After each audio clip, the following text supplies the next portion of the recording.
looking back, looking a little bit backwards now. But that dark has no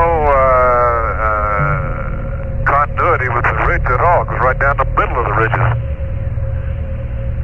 As you look directly east of Littrow, directly west of Littrow, the wrinkle ridge is there, and then there's comes out, and you have the light tannish,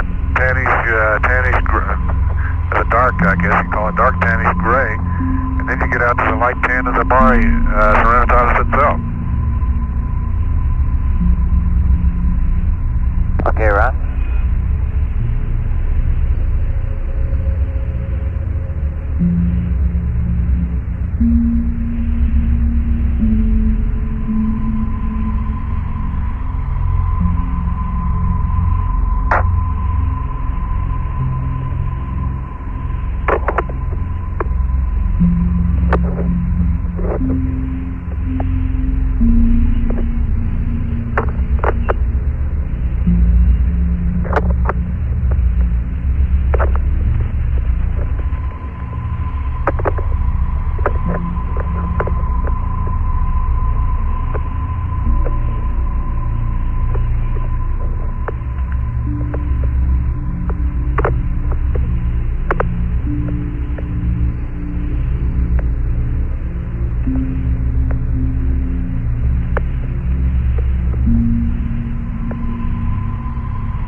I'm looking almost directly into the sun, and you can still see a topographic expression, topographic high around the Rills and the Taquet area, and also the grayness has disappeared out of that dark material, and it just looking into the sun now, it looks more of a tan. a darker tan than the Serenitatis area. And you can also see the topographic rise to it. Now I'm looking quite a ways away from it and looking down on it. Roger.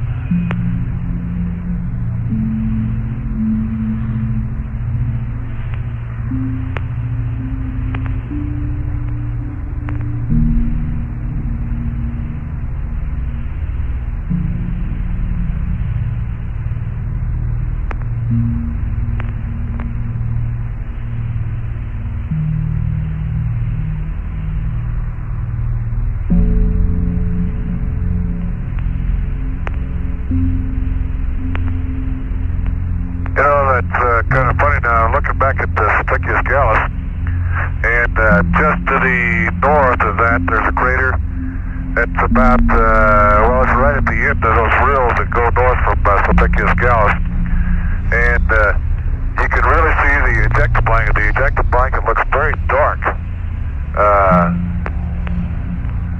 around it now in this sun. Now you look out across the Mare Serenitatis now, and you're getting toward the sunset, looking back into the sun, and the color is disappearing, all except in that one spot. Now that must be either a fresh ejecta,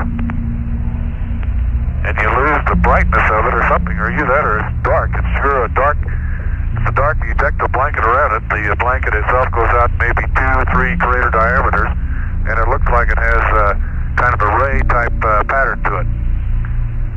I'll mark that crater. I don't even know if it's got a name or not, but I'll mark it on my map.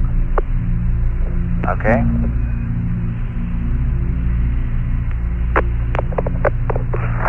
I got a ding. It must be time to do something. Yeah, it's time to turn the recorder on. Recorder on. Recorder's on. Okay.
I don't know where I am right now, to be honest with you. I just looked out window 3 and I'm right on the Terminator. And let's see, I'm going west. So we've got some arcuate. There's kind of a little bit of a Mare area down there.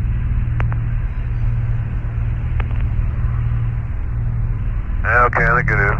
And you can see lava tongues sticking out through there, and lava flow fronts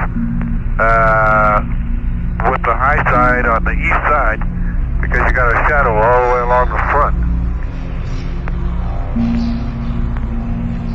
And they're about in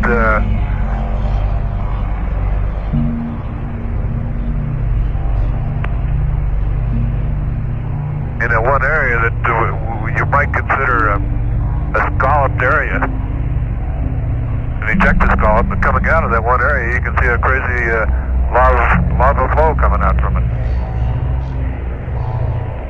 Roger on that. At least the flow.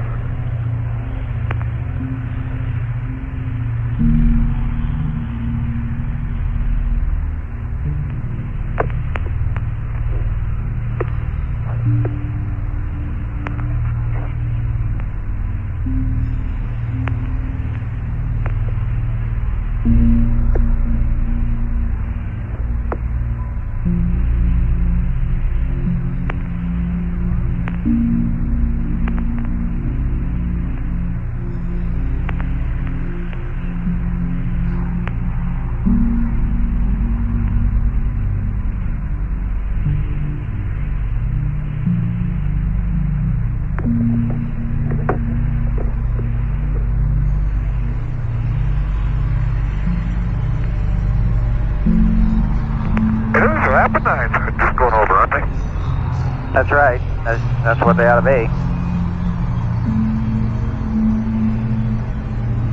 We need the IR off. You look back out across the run. Okay. We need the IR cover closed, please. Say again, bro. We want the IR cover closed right away. Okay, it's going closed. Okay, it's closed. How about the UV?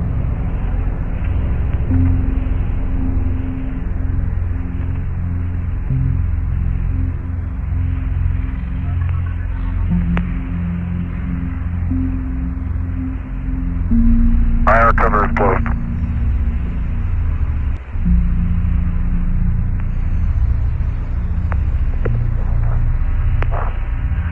I was just going to say, look at the back across the road across into the sun now. There must be vessel. There's an ejector pattern out there. When you look at the ejector patterns into the sun, they all look black with respect to the Maury. I think it must be a shadow effect or something that you get off of the raised ejector that comes up across it.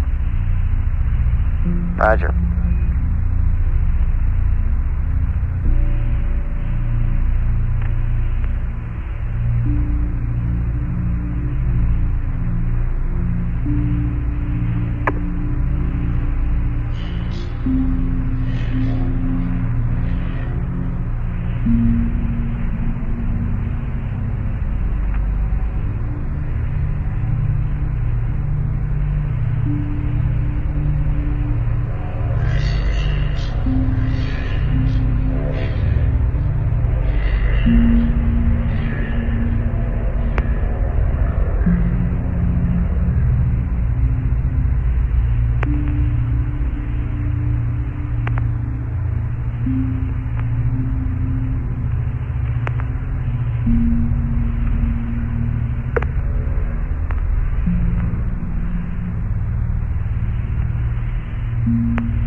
Ron, that frantic call there was because the sun had started to get in the IR. We hadn't really thought that would happen, but started to see it get in there. But you caught it in time to cover, saved it. Okay, real good. I figured that's probably what it was.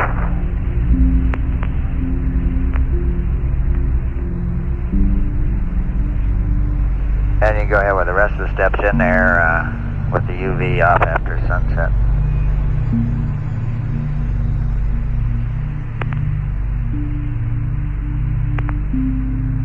Okay.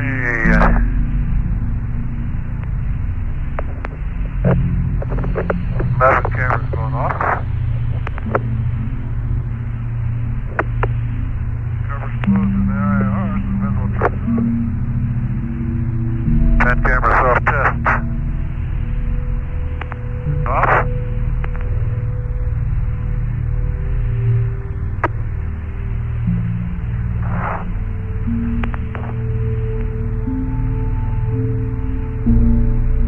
Yeah, let's see. I don't see the sun shining on my light out there. It must be sunset. Shouldn't be yet, though. Yeah, sure enough, he is, though.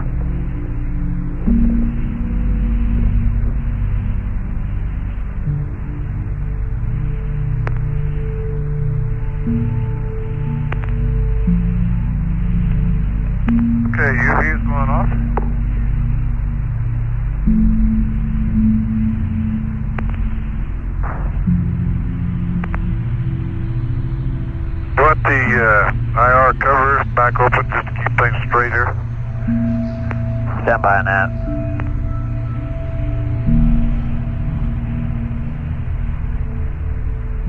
Or just next time we use the IR, let's just remember to open the cover.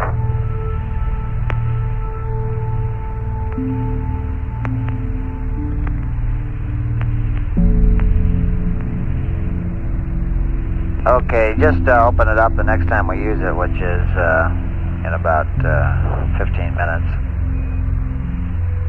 We'll remind you on that if you forget. Oh, okay. That's right. Okay. That's right. These are just short sound passes now, aren't they? That's right.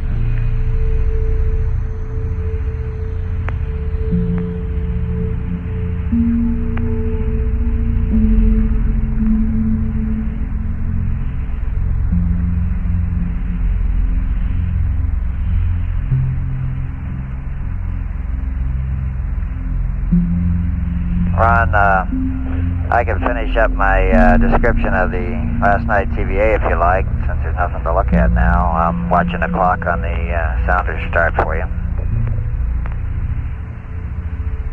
Okay, hey, appreciate it. Okay, I think I left off or was cut off there about mentioning two varieties of breccia in the South Massif. They found blue-gray and tan-gray. And without going into the geological details, those are the two types they found up there at Nansen. The subfloor unit was exposed as blocks and injector around larger craters that had been partly buried by dark mantle, and craters that apparently penetrated thin parts of the light mantle. Especially good samples were obtained from the rim of Camelot, where the same textural characteristics, which are banding caused by variations in vesicle concentration, coarse grain size, and mineralogic features as reported in EVA-1 were found. So apparently this unit is quite uniform over the distances that they've covered so far in the traverses.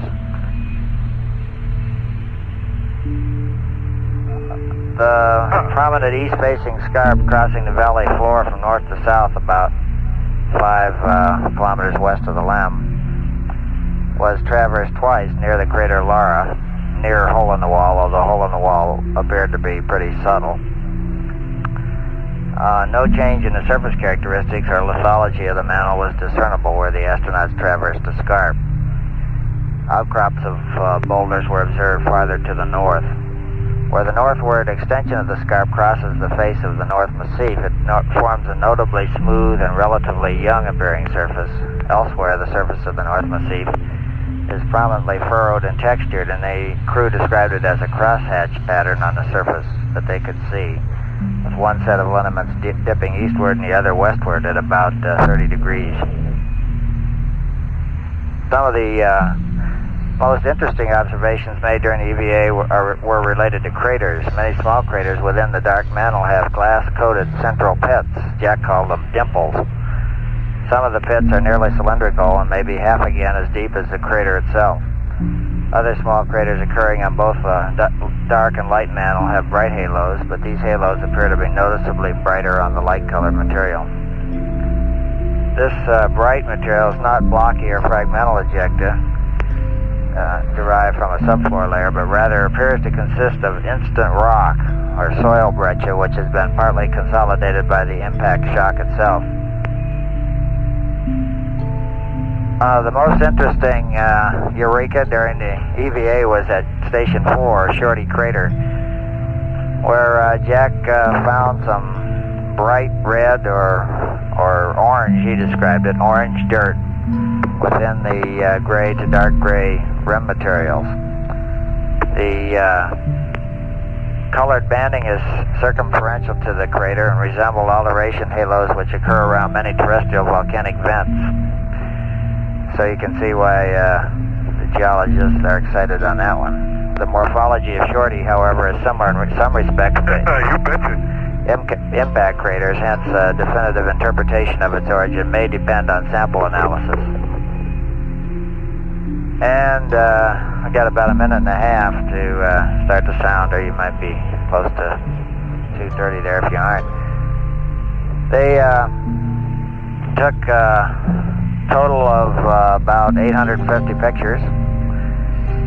They've taken a total of 1,270, would you believe, pictures so far on the lunar surface, including about 150 with the 500 millimeter camera, mostly of the north, south, east massifs and family mountains. They got 56 samples, 2 double cores,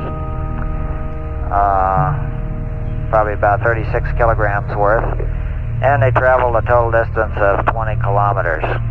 Over.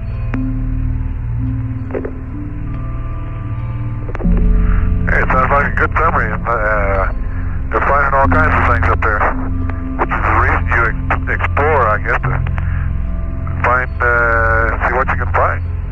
Yeah, they were really in their element last night. About 30 seconds to T-start time. I'll let you call it yourself, though.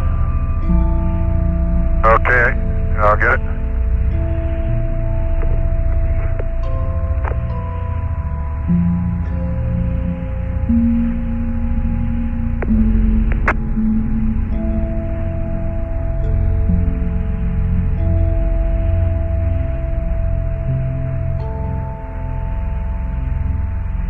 Data systems are off. Operator 05. Okay.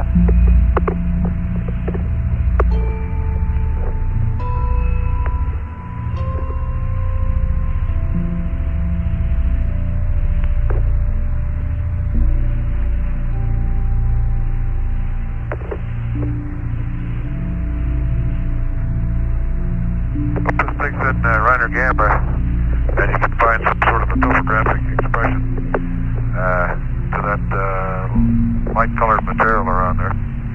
It looks to me like there is, right around the Reiner Gamma itself, anyhow. Roger.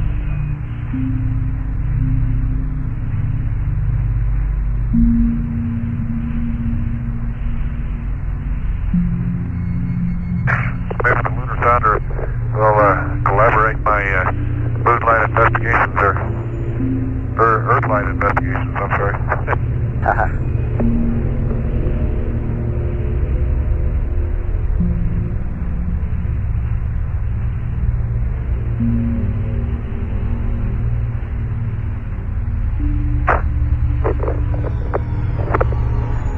While we're waiting here, I decided to sleep last night without being tied down or anything.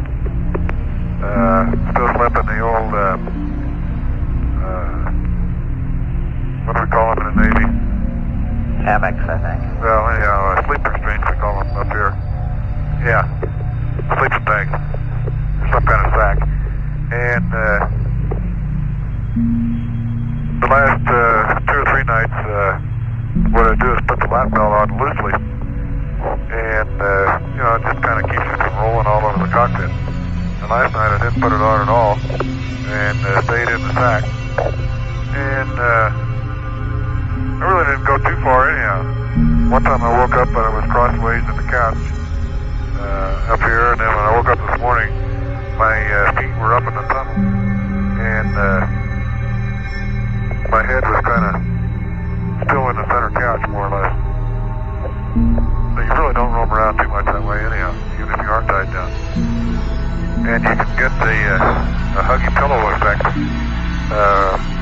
from being inside that sack and laying your head on the outside of the sack.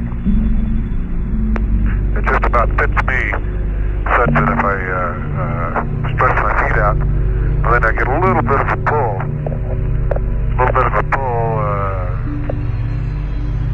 On it, and it feels like a huggy pillow that way. Kind of a security blanket effect, huh? Yeah, right. Now, that was the biggest problem the first 2 or 3 days here, is what you do in your head when you go to sleep. I'm used to sleeping with a pillow, and used to sleeping on my side. And it's amazing the psychological effect that you can get from For me, it's hard to go to sleep just laying on my back. So you just turn on your side, and you go right to sleep. Now, what's your side and what's your back, I don't know, but anyhow, it works.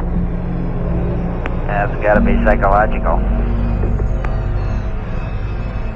It sure is.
Market.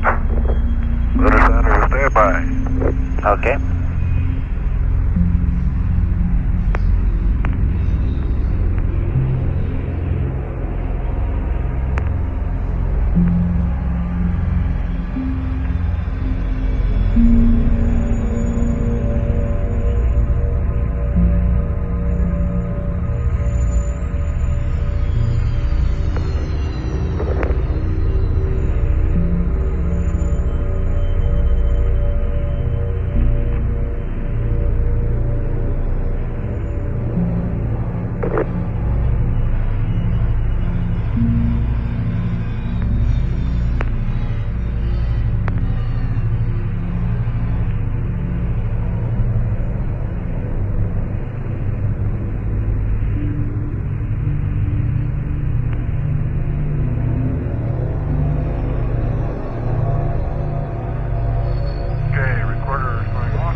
Roger.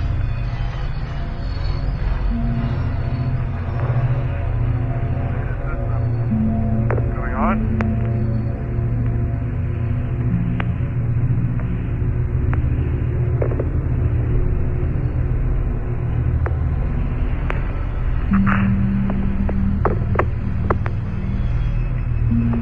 Okay, back power is on.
Nothing.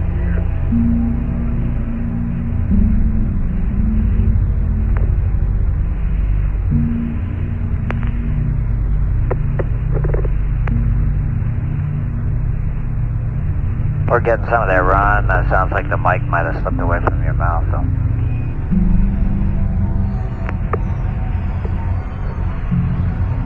Okay, a good point. Let me change my headset. Anyhow, I went right through the flight plan and all that stuff. Okay, and Also got the IR cover open. okay, great memory there.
Ron, if you like, while you're getting ready for the 52, I can summarize the news real rapidly. There wasn't a whole lot. Okay, sure, go ahead. I got different headset now. Is that okay? Yeah, you're loud and clear. Former President Truman is still hanging in there. His heartbeat and breathing became unstable yesterday, but then improved again. Of course, the big headlines were about the discovery of the orange dirt at Shorty Crater. And there was a picture of Jan, John, and Jamie in the paper watching the EVA on TV. The only thing new on the peace talks is that Kissinger will probably be coming back to the United States today. And there's a rumor that the French press said that a compromise was in the work on the withdrawal of North Vietnamese troops from the south. The Rockets lost. The Arrows, the hockey team, won last night.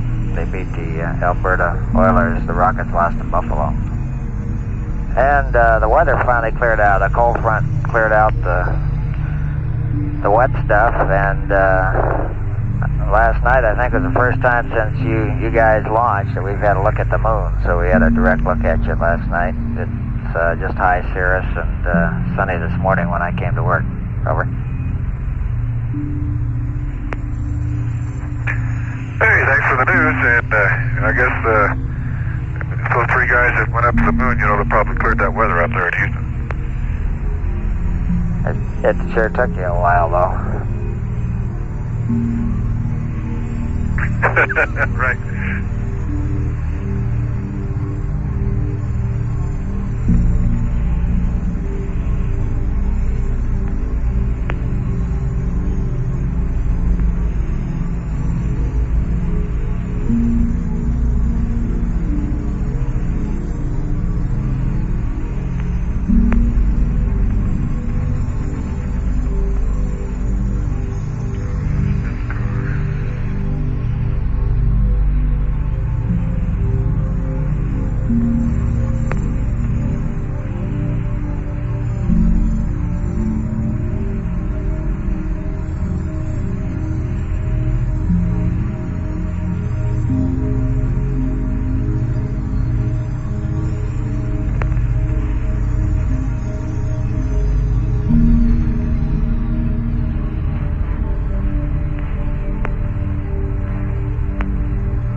about as bright as Sirius, but not quite. Roger.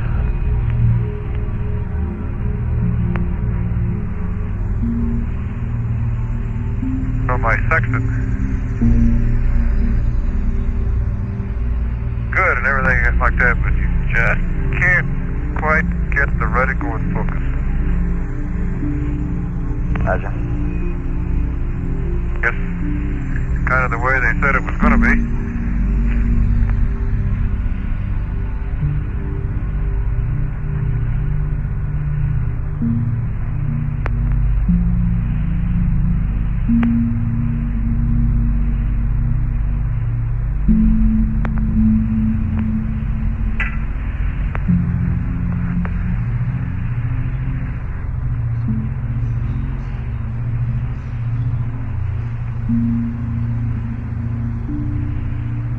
Okay, Ron, we copy those.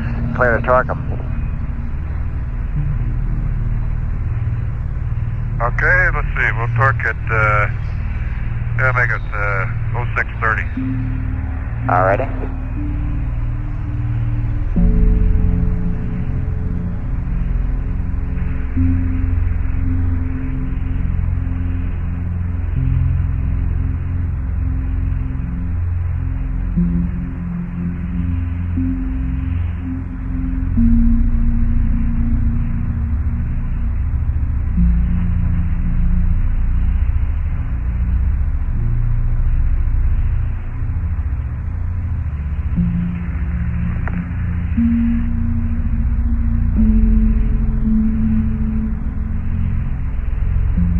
Ron, we've got still about 5-6 minutes to LOS, but in case we drop off when you're maneuvering there, just want to tell you that everything's looking good. In fact, the IR is pumping out good data, so with that fantastic teamwork, we saved it back here. And we'll see you next time around. Hey, okay. Sounds good. There's a little Aldebaran in there. Saturn still must be out of the...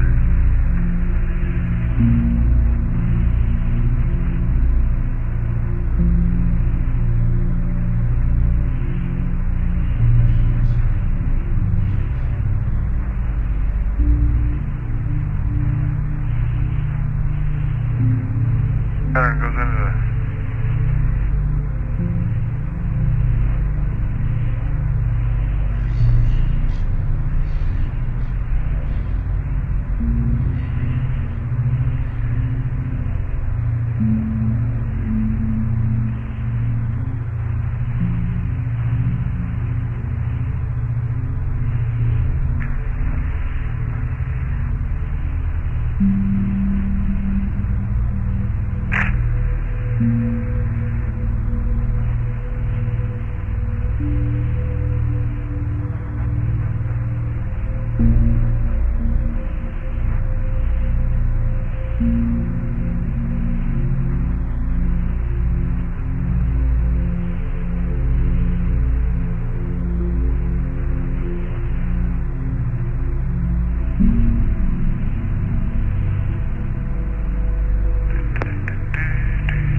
This is Apollo Control. We've had loss of signal from the spacecraft America going behind the moon, nearing the end of the 35th lunar orbit.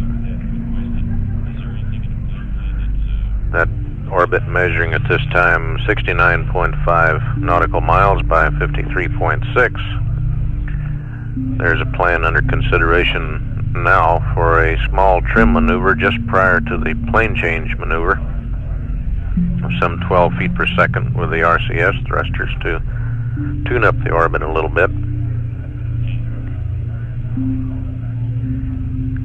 This currently appears to be around 181 hours 33 minutes,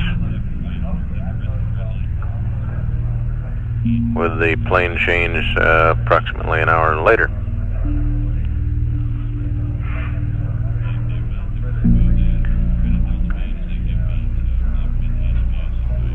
Command Module pilot Ron Evans continuing to operate the scientific instrument module experiments in the service module of his spacecraft.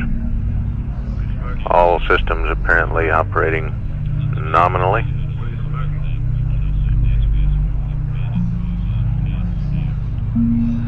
Three hours, 13 minutes remaining until the crew of Challenger is wakened at Taurus Littrow landing site.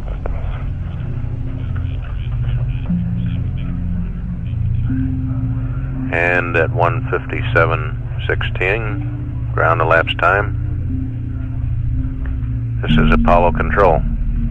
All stations be advised, that is Eclipse.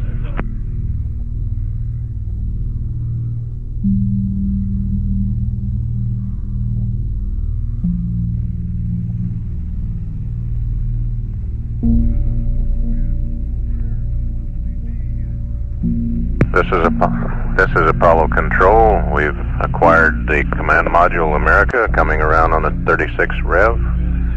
He's on a bad Omni antenna at the moment and barely readable, but we'll stand by here until the communications improve and Gordo Fullerton can continue the two-way communication.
Hello there, America. We hear your scratchy sounding Omni.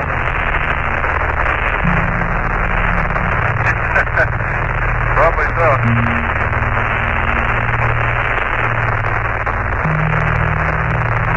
You're readable, but noisy.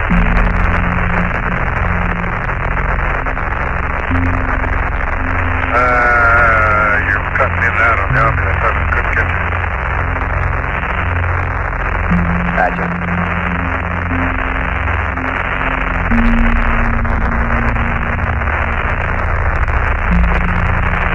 Looks like we're getting the high gain here pretty quick. Roger.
America, we probably have pretty good comm now, huh?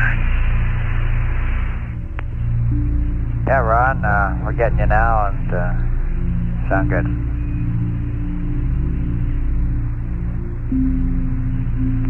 Okay, don't have any observations to report from the backside. Time for blue bag number 4. Somebody has got to develop a better mousetrap. Roger on that.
camera is in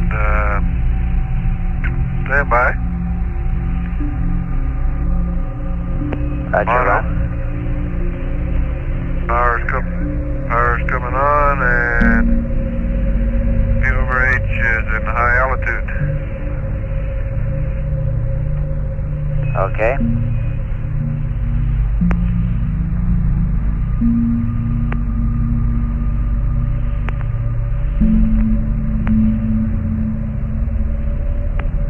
Okay, Ron, we're ready for self-test. Okay, going to self-test now. Harbor Falls. Roger.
Okay, by the way, Mag Lima Lima is empty.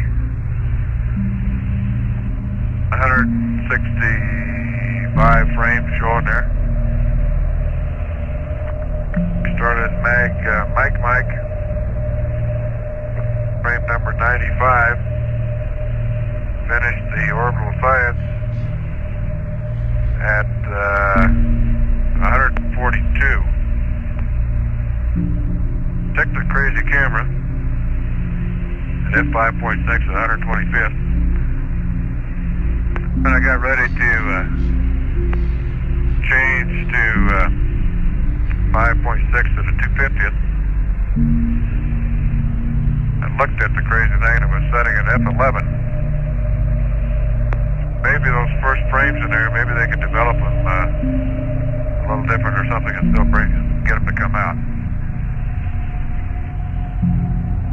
Okay, Ron, we got that.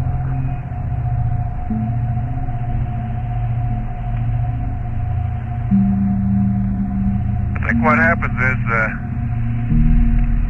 must have been holding the thing by the lens or something, or I bumped the f-stop thing somehow.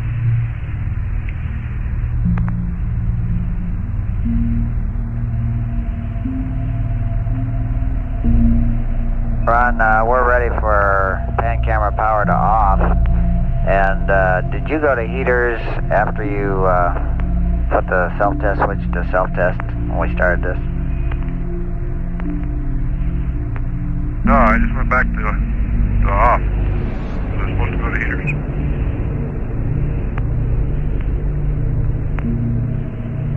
Okay, we'd like it in heaters now. Okay, it's going to heaters. No, it's spring loaded to off, and I just left it there. Okay, it's gone to heaters, and now it's going to power is off. Okay.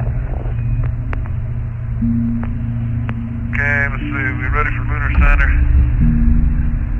The clock down here by panel 230. Not really. I can look back and see the LED with it. Teams, about time, okay? Lunar center is verified and standby. Recorder is going on. Radar is going on. And recorder is off, not the heaters. F antenna 1.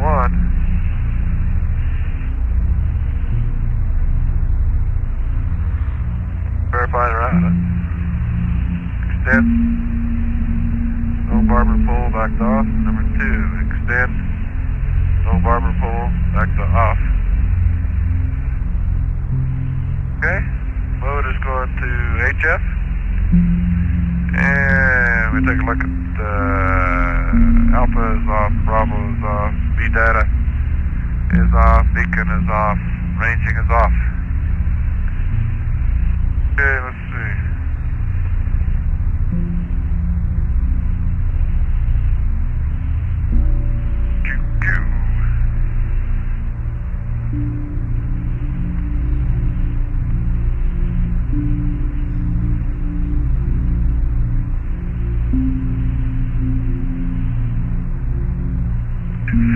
Lens.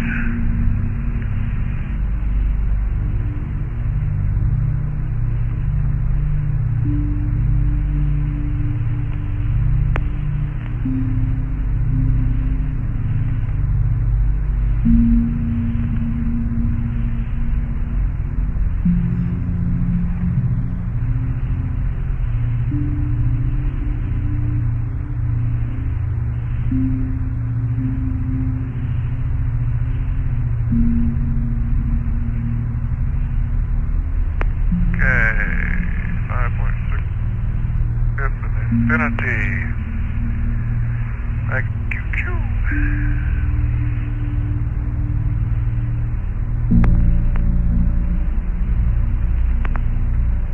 Okay. That goes to the temporary storage bag. QQ goes on with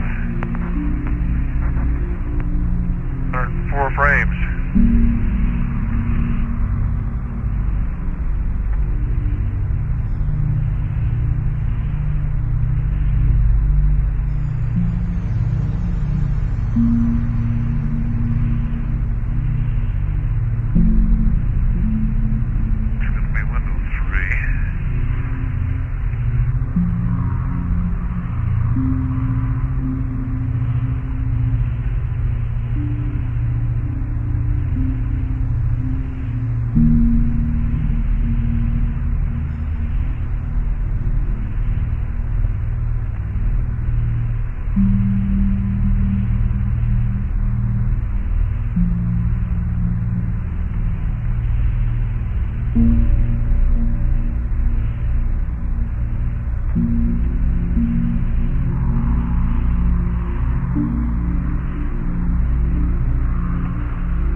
Had his nose up against window 3 here. Gotta wipe it off.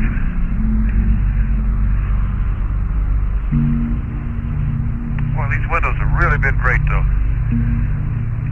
They haven't, don't have any coatings or anything like that on them. Roger on that.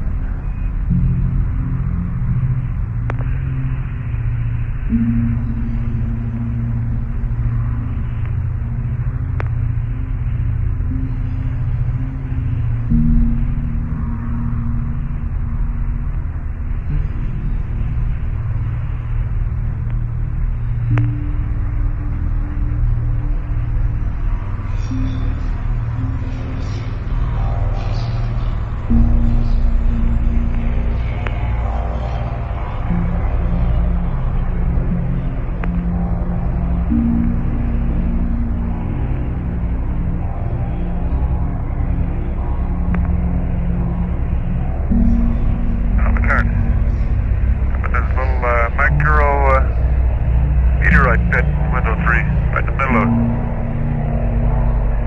Like 2 of them out there. It's about much smaller than a 32nd. 64th? About a 64th in diameter, probably. Just move around. Doesn't seem to have any. It's just a pit, you know.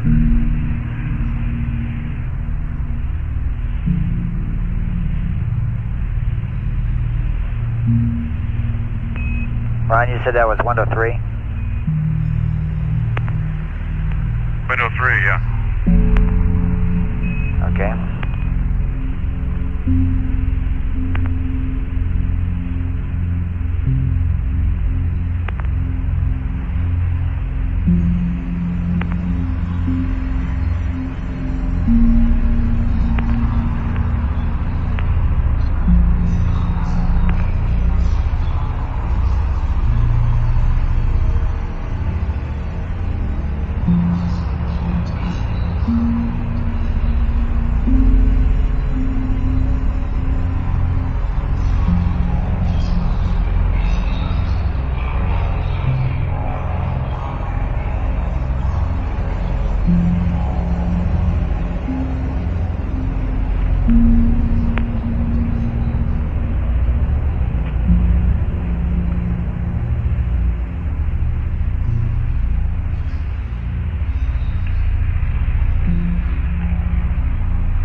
Scared me for a minute there. I was figuring for Terminator photos, and I looked on the near side Terminator, and I didn't see any. It's on the far side. Yeah, Stu and I were looking at the same thing. We're just about 30 seconds ahead of you. Okay. Once the Aitken on the far side, okay. Aitken and Ibn Hayyan, I think, or something like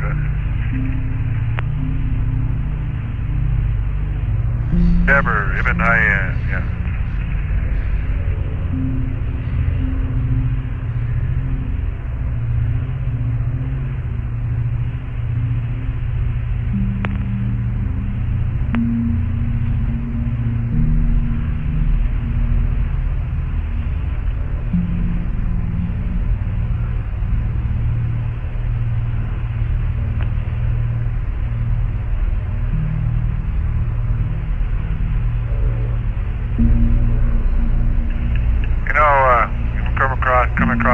TAC-A area again.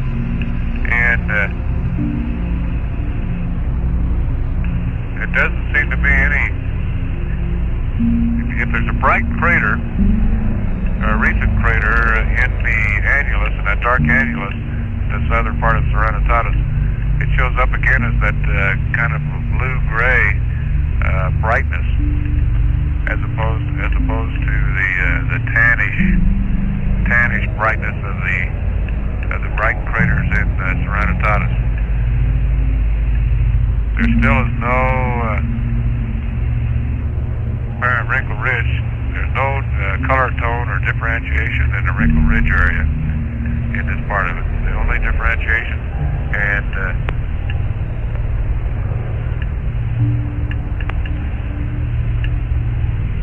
it looks like south of TAC-A, you get the same color tone variation that carries on over into Tranquillitatis. When you get up to the TAC-A area, from TAC-A up to I wish I could remember the name of that crazy crater. How about Menelaus? Menelaus, that's it, yeah. From TAC-A up to Menelaus now,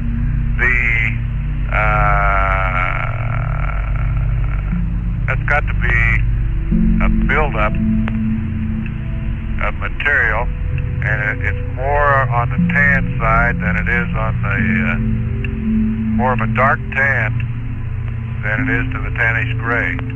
So it's a different type of material than on the annulus down below the crater TAC-A.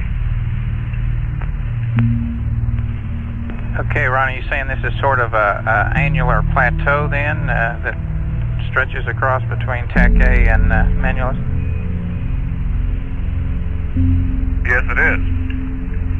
It's an annular plateau in there, and the plateau has got to have been coming from those rills that are down in there.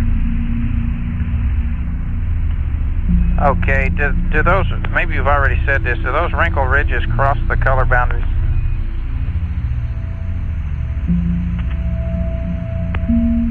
No, I can't find a wrinkle ridge that crosses the color boundary. The wrinkle ridges are out in Serenitatis itself, and there is no color boundary on the western edge of Serenitatis. It's all the same. Okay. Well, those sound like super good observations, Ron. I'm just passing over Sulpicius Gallus now. And just beyond Sulpicius Gallus is out in the Mare Tranquillitatis itself. And it looks like it's either a talus slope. You know, you've got a general slope of the Mesite coming down, and then it changes slope a little bit, and it looks like you have a finer grained material. And that might be what we have at one time or another called a high water mark. But I kind of believe that's just a talus change in the slope as you're going down there in the fine grained material, somehow developing down there at the bottom. But as soon as you cross that area, we're going west now from Sulpicius Gallus. Again, we've got kind of the same tannish, a dark tan material that essentially covers the highland, or this highland type of an area here. It's a hummocky type material. There are a few rills just north of Sulpicius Gallus. Those rills, again, have the dark tan material on it. About the same as the same color tones that you pick up from TAC-A to Menelaus.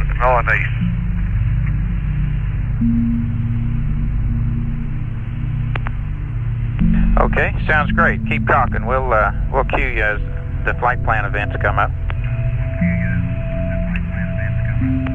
Okay.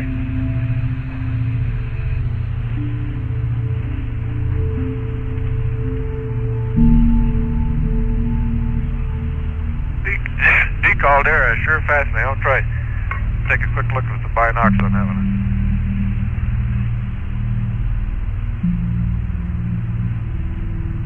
Binocs, I can't find the green. There it is.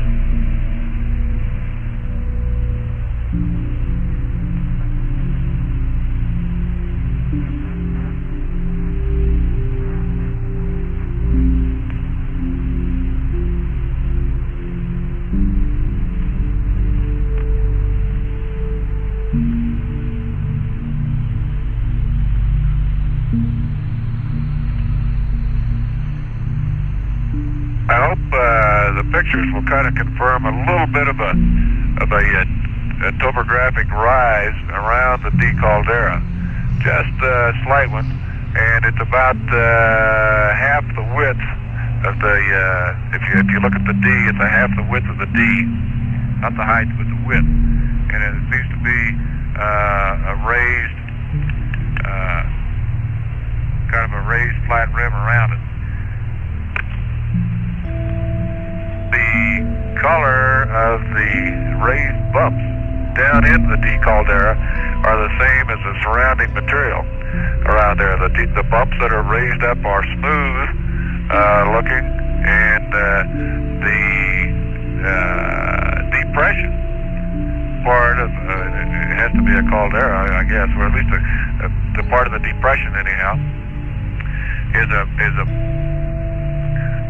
light bluish gray, I'll call it that way. Very light bluish gray.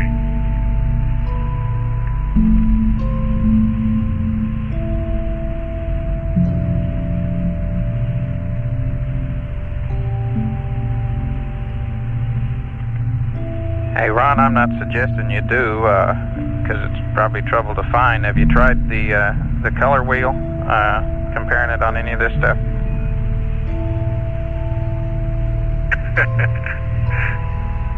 No, I haven't. Let me try. That's a good idea, though. I'll try that. See what I can come up with on that thing. Well, don't go to a lot of trouble. I never got around to it. That you might peg down some of these colors a little better. Particularly when you were talking last night about on the backside on those passes about the green. Yeah. Okay, you're about 7 seconds away from. We're wanting the recorder on, Ron. Any time here is fine. Okay, recorder, let's see, is on. Verify radar is on, remote HF, okay.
You know, to me, the moon's got a lot more color than I had been led to believe.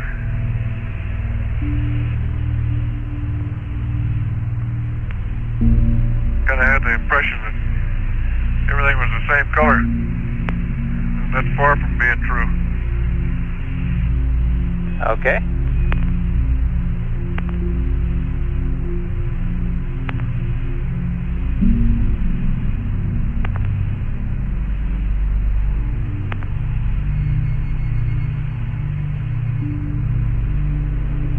I guess maybe we could say perhaps color is in the eye of the beholder.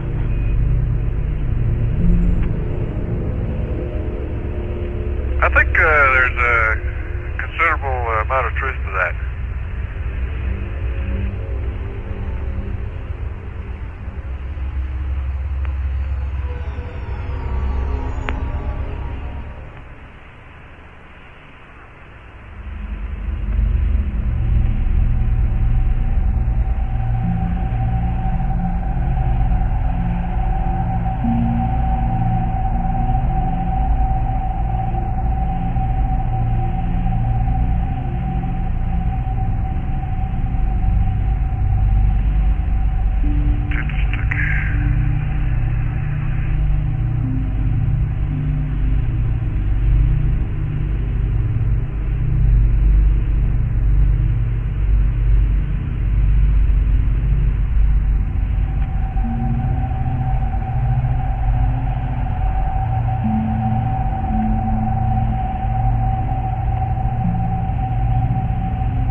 Okay, Ron, we'll take the mapping camera off now. Okay, the old mapper is going off.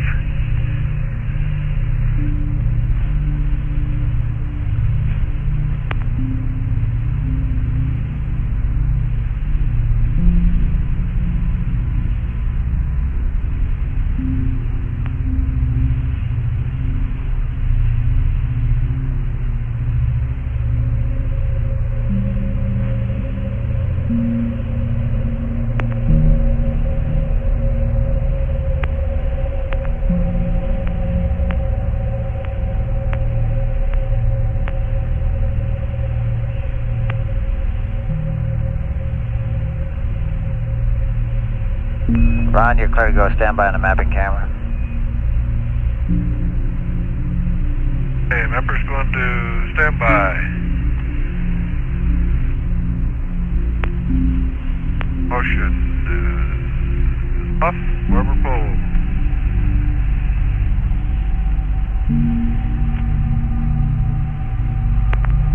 Camera is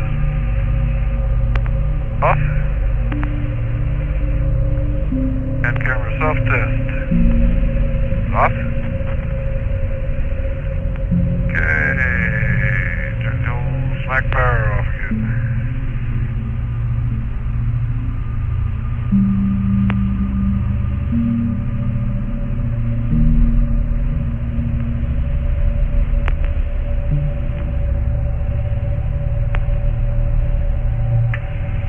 Service manual AC power is off.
49.35.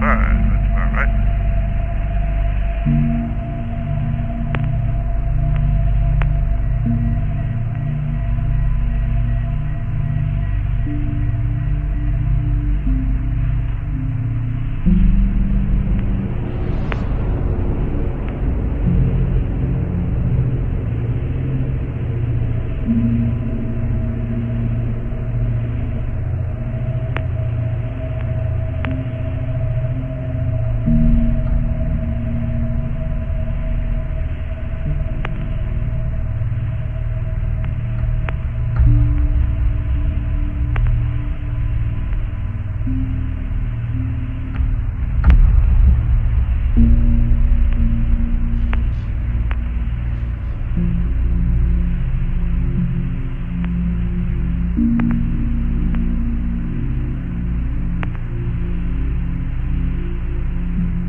We're on about a minute and a half to T-start now.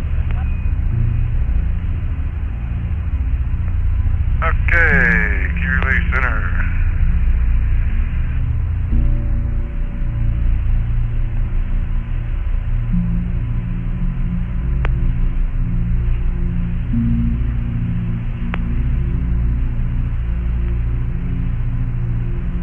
Omni Bravo.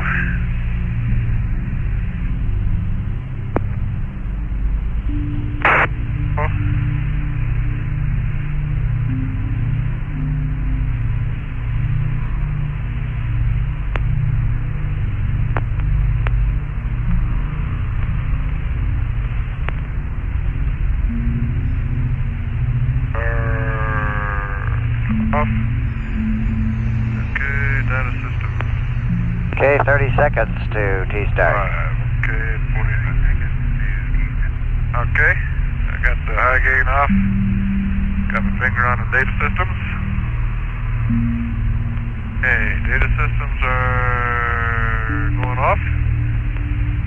Upgrade at 49.35.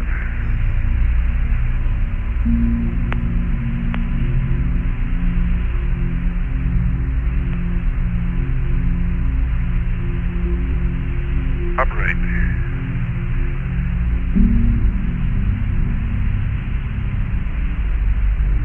5438.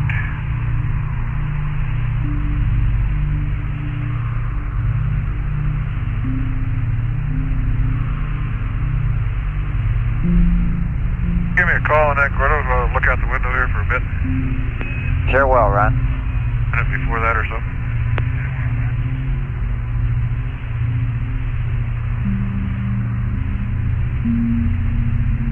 Has the lights up, it may not be night adept.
I was trying to think if there's anything else I could add to the Reiner Gamma observation there. I'm right over that the light albedo type material that goes perpendicular between Reiner and Reiner Gamma. It's kind of crooked type. Yeah, you know, it goes for a little ways and then it breaks off into a dark albedo type stuff, and then breaks off in another direction a little bit. So it doesn't look like a straight ray at all. Roger. You know, you can see crater holes and this type of thing. And you look right down on Reiner now, you sure got that dark annulus. The lighter albedo type stuff is essentially in the middle of it, and the annulus is, let's see, maybe 30 kilometers wide by twice as long. It's a relative size anyhow, by twice as long, and that's the dark area. And then around that, the light albedo stuff is about half of the width, and it's lighter on the outside than it is on the inside. The inside is not quite as light as the I'd call it the rim, I guess. It's not very hard to see any great topographic expression to it, though. The reason I say that is because it kind of blends in with everything, whereas if you look at a crater out here in the middle of the mare or a hill, you get a brighter, part of it's brighter than the surrounding territory, and you can actually see the demarcation. So that's the way you get your depth perception out of it. Okay, about 30 seconds now till T-stop. Okay. T-stop is 54:38, then we'll go to standby at that time. Base switch.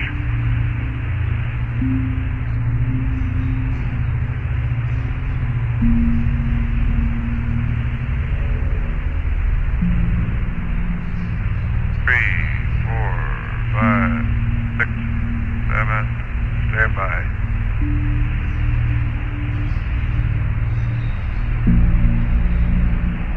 Okay, I'll give you a call in a minute. Okay.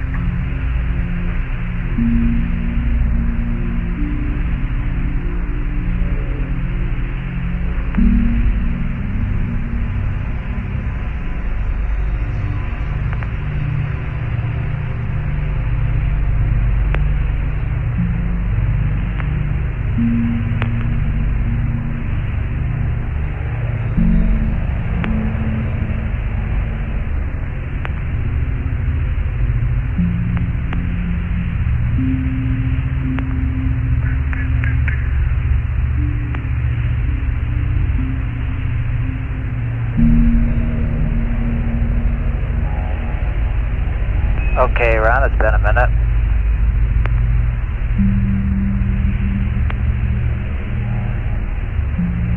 Okay, recorder is off, not heaters. Radar is off. Data system goes back on. I gain antenna power on. And we're about minus 44, I guess. And select the old high again. There we go. React. Oops. Auto. Dim. And narrow.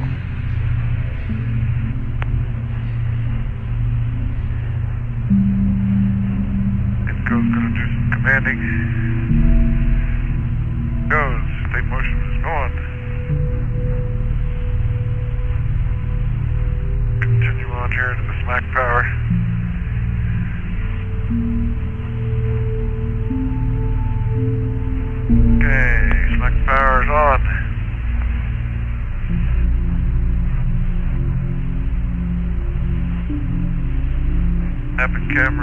stand by.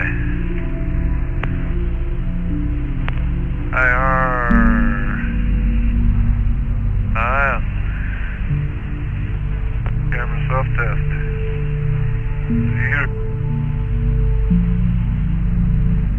He's on.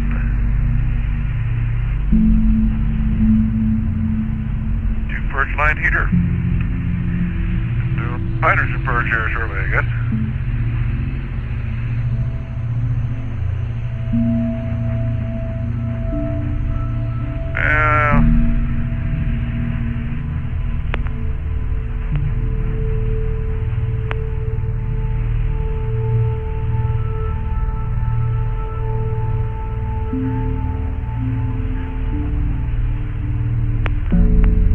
Cover open there, let the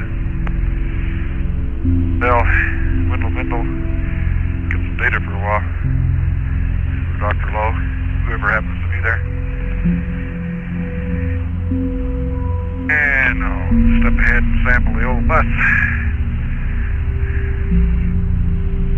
Okay.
Houston, America, you might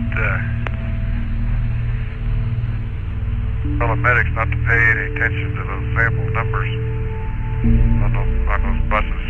Pay attention to the GET time. Because when you take them out of the bus storage bag, the right one never comes out. I don't think it makes any difference. Just pay attention to the GET time. Okay, Ron, pass that along.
On Challenger, are they going to go out regular time, or they get a little extra sleep period here? I think we're letting them sleep in again today.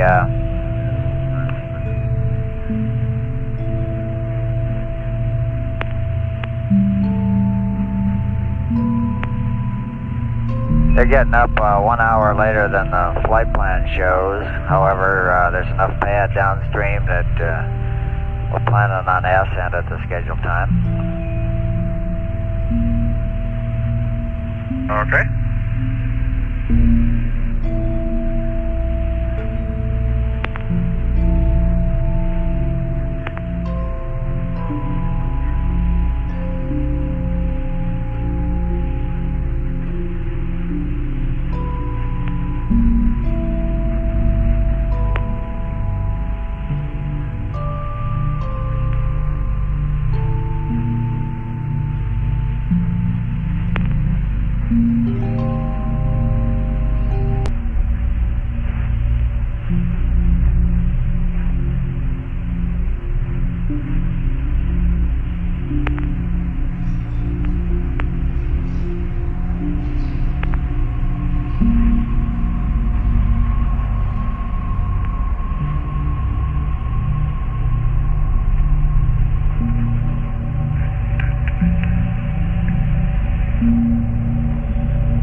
I think I'll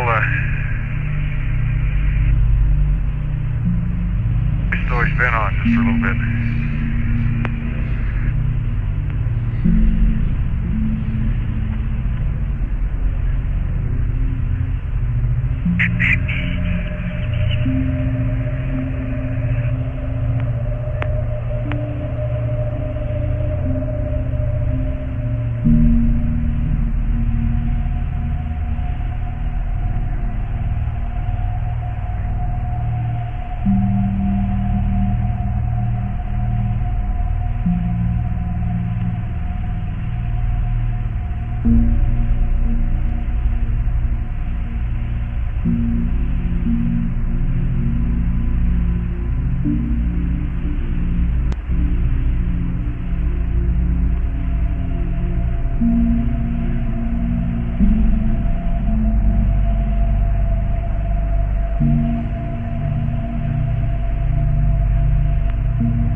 America, Houston, we've got a couple items of general information as you come up on AOS here, LOS. We want to remind you to close the IR and UV covers before you do any dumps. After LOS, you'll have to reconfigure the comm. And suggest you wait on the dumps as per the flight plan until after the photos. And we estimate the wastewater dump will take 10 minutes. Over. About 10 minutes on the wastewater, okay.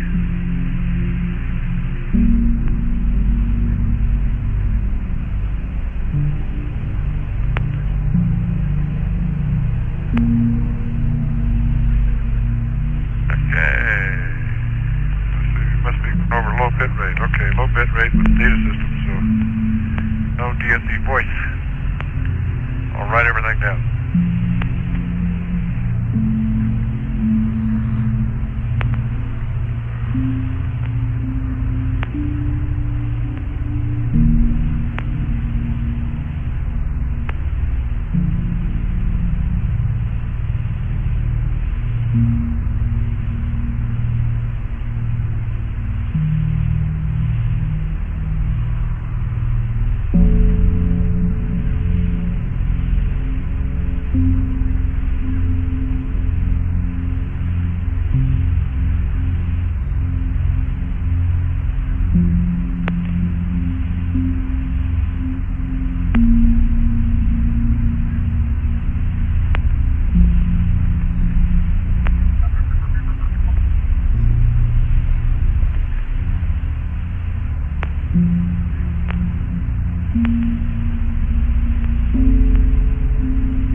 Just about LOS, Ron. See you later. Okay, Gordo, thank you much.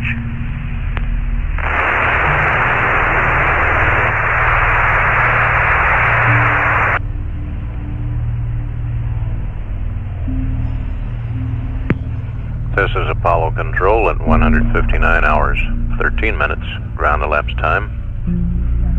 We've had loss of signal as Ron Evans, flying the spacecraft America, passed behind the moon, nearing the end of revolution number 36.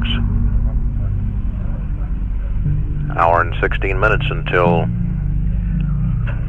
Cernan and Schmidt aboard Challenger are awakened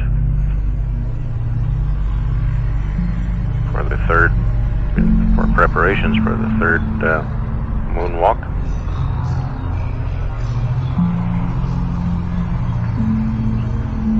America now in a orbit measuring 69.1 by 53.7 nautical miles.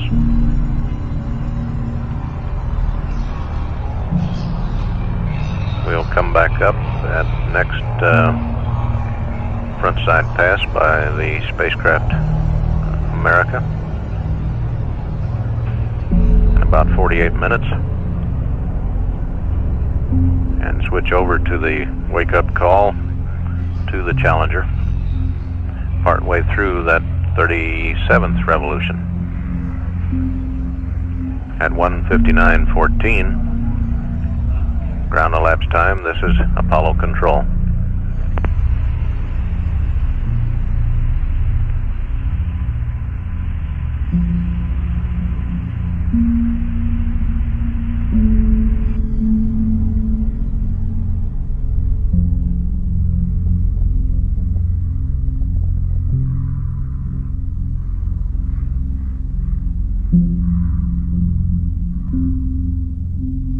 This is Apollo Control at 159 hours, 57 minutes, ground elapsed time in the mission of Apollo 17.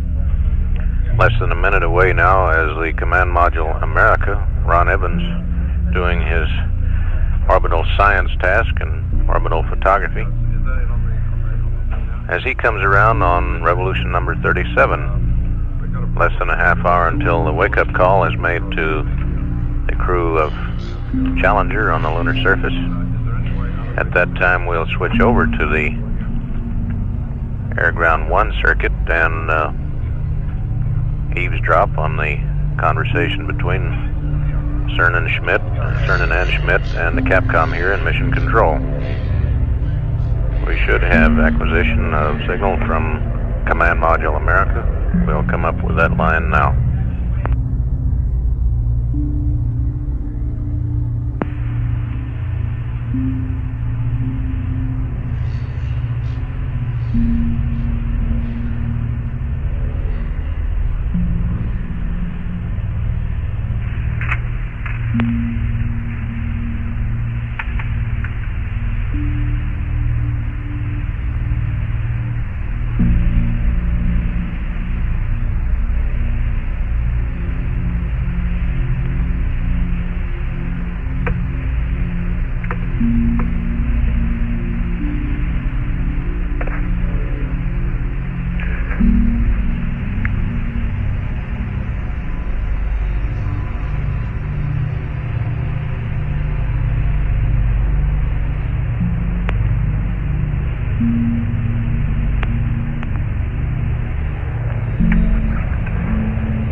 I've got AOS ready.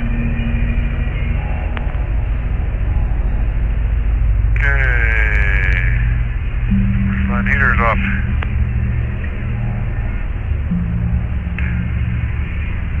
Whisper stop 10 left.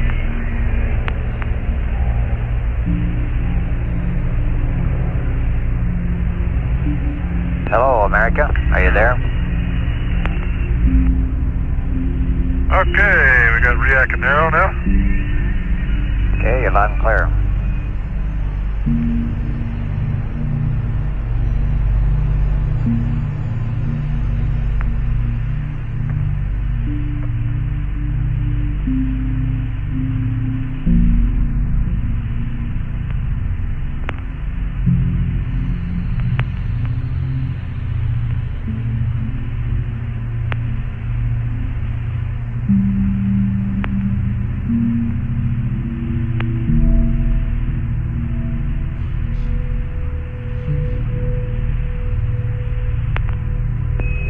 when it's convenient. I have a couple of finished additional up flight plans. Meg.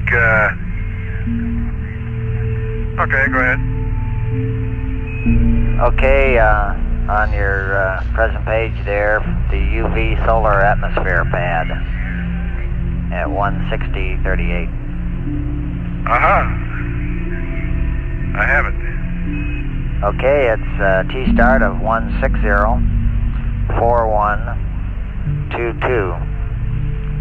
T-stop is 161.2647. And a remark that goes with that, you don't need to write this down, but the T-start time is biased 10 seconds prior to when we really think sunset will occur. If you see visually, okay, my mistake, it's the time is 10 seconds after sunset, but if you see sunset visually, you can go ahead and proceed with the UV cover open as soon as you see it. But we'd like you to close the UV cover exactly on the T-stop time as written. Over.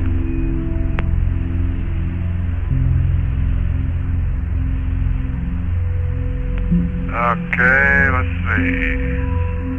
I'm with you. We'll make sure it gets closed at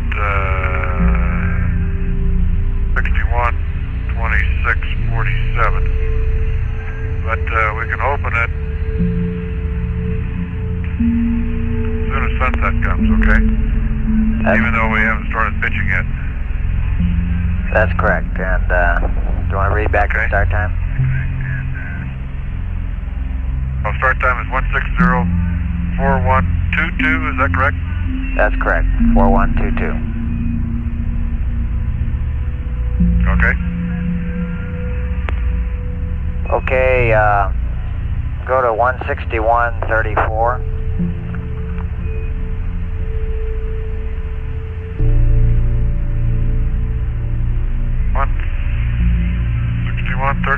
Okay. Okay, and the old standard map camera laser altimeter cover open, cross that out. A couple lines below at 36, cross out mapping camera extend.